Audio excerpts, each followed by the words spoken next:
તો મિત્રો આ છે સુગરીનો માળો.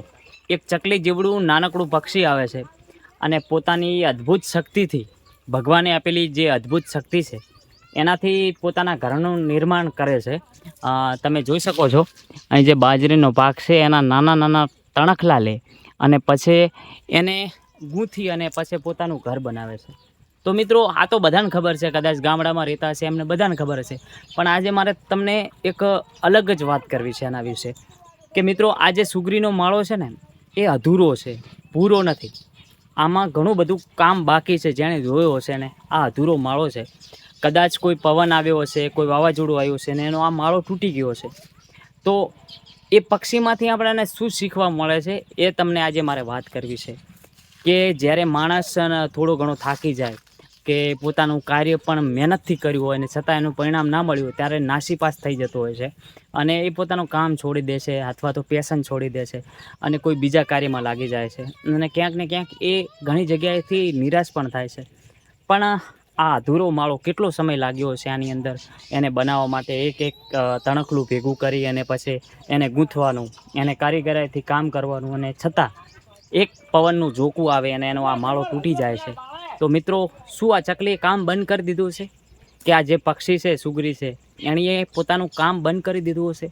નહીં મિત્રો, આજે એ જ વસ્તુ તમને બતાવવા માટે આવ્યો છું કે એક પક્ષી ક્યારે આપણી જેમ નાસીપાસ નથી થતું. એ પોતાનું કાર્ય, ભગવાને આપેલી શક્તિ એનો ઉપયોગ કરે છે અને પોતાના કાર્યમાં રોજ ને રોજ મહેનત કરતા રહે છે.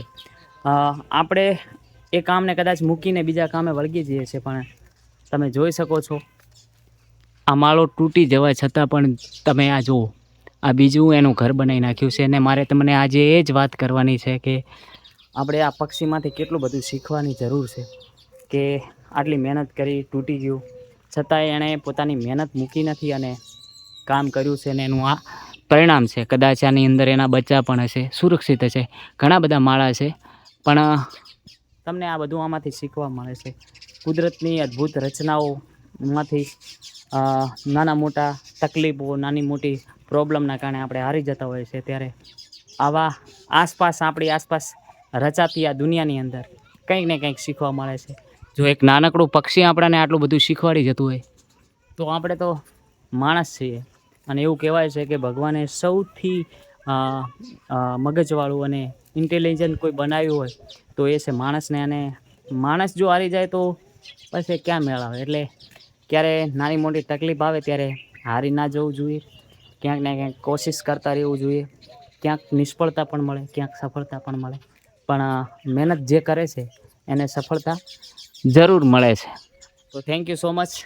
વિડીયોમાં બન્યા રહેજો અને થોડું હજી બોલવામાં પ્રોબ્લેમ થતા હશે પણ ચલાવી લેજો, ધીરે ધીરે શીખીશ, કંઈક ને કંઈક નવું નવું આપતો રહીશ.